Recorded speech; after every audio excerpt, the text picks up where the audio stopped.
जिन माताओं के सिंदूर को मिटाने का काम जिन लोगों ने किया, जिन आतंकवादियों ने किया और जिन आतंकवादियों को जिनने पाला, जो पाल रहे हैं, उनको नेस्त नाबूद नहीं कर देंगे तब तक चैन की सांस नहीं लेंगे।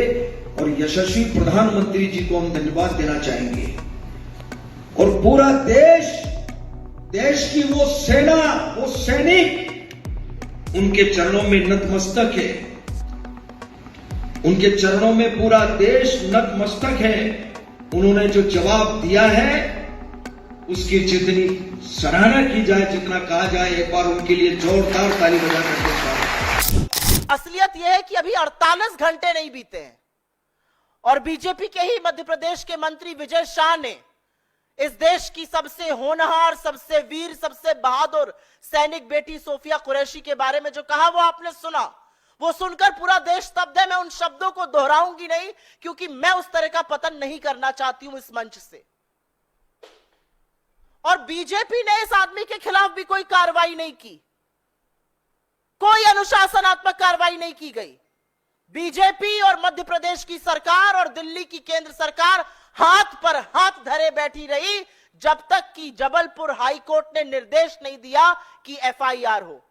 और एफआईआर भी बिल्कुल अनमने ढंग से बिना प्रॉपर चार्जेस लगाई की गई और उसका कच्चा चिट्ठा आज कल हाईकोर्ट की सुनवाई के दौरान बयां हो चुका है। क्योंकि पूरी की पूरी पार्टी और सारी सरकार, केंद्र की भी और मध्य प्रदेश की भी, विजय शाह को बचाने में जुटी हुई थी। अब वो जगदीश देवड़ा को बचाने में जुट जाएगी। असलियत यह है कि मध्य प्रदेश के हाई कोर्ट ने कल सुनवाई के दौरान कहा कि जिस तरह की एफआईआर दर्ज हुई है वो सिर्फ और सिर्फ दिखावा है और एफआईआर में ऐसा कुछ भी नहीं है जिससे संज्ञेय अपराध दर्शाया जा सके। अदालत ने टिप्पणी करते हुए कहा कि यह ड्राफ्ट ही ऐसा बनाया गया है कि इसको रद्द किया जा सके। और बेंच ने आगे कहा कि इस एफआईआर में कुछ नहीं है। बेंच ने कहा इसमें सुधार करना चाहिए, बिना हस्तक्षेप के और बिना दबाव के ऐसा एफआईआर की जांच को आगे बढ़ाई जाए और उसकी सुनवाई फिर से होगी। यह असलियत है मध्य प्रदेश की सरकार की, यह असलियत है मध्य प्रदेश की पुलिस की, यह असलियत है बीजेपी की मध्य प्रदेश में और बीजेपी की दिल्ली में।